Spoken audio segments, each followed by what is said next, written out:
Il y a le lait qui bouffe, en fait. Oui, mais c'est pour de fausses raisons, tout ça. Elle a l'air de dire que je suis son adversaire. C'est pas ça du tout. Je ne veux pas être président de l'UNI. Je suis nommé pour 3 mois pour faire les nouvelles élections. Point final, dans 3 mois, je m'en vais. Je n'ai accepté cette fonction que parce que ça ne durait que 3 mois. Alors, il faut qu'elle intègre ça.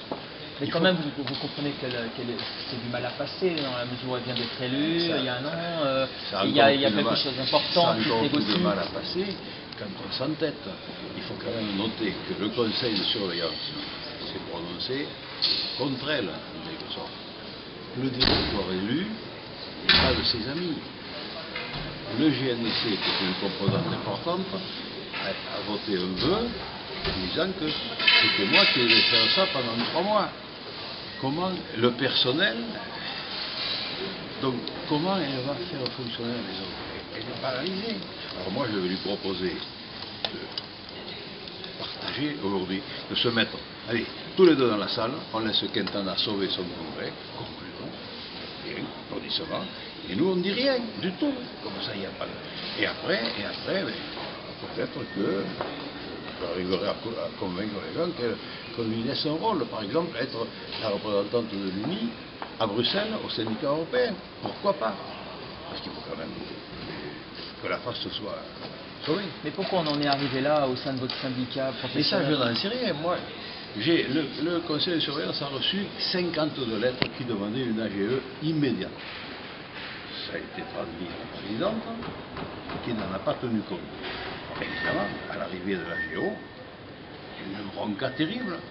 J'ai voulu monter sur la scène, calmer le jeu. Et là, des vigiles m'ont dit non, vous ne montez pas sur la scène. Enfin, quand même, vous n'allez pas empêcher le président du conseil de surveillance de parler. Si, vous ne parlerez pas. Alors j'ai dit, écoutez, ces conditions-là, on est dans des conditions juridiques d'urgence, donc on va tenir l'Assemblée générale ailleurs. C'est tenu.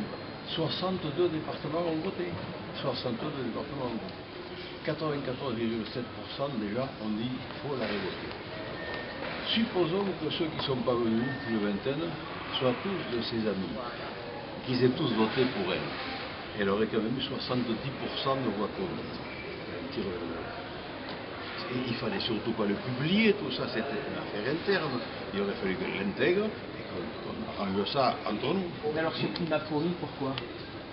Parce que, d'après ce que nous avons lu et entendu, elle a, ce que lui est reproché, c'est d'avoir mal géré les suites de la baisse de la télé. C'est-à-dire mal géré? C'est-à-dire que les prix n'ont pas assez baissé, elle n'a pas assez fait connaître les efforts que les restaurateurs avaient faits, elle n'a pas assez fait connaître le social qui était en... Vous savez que notre secteur est depuis 2004 celui qui a le plus baissé le temps de travail et le plus augmenté les salaires. On le dit, personne ne le dit, elle non plus ne le dit pas, il fallait le dire. C'est pas un peu gros de le faire passer.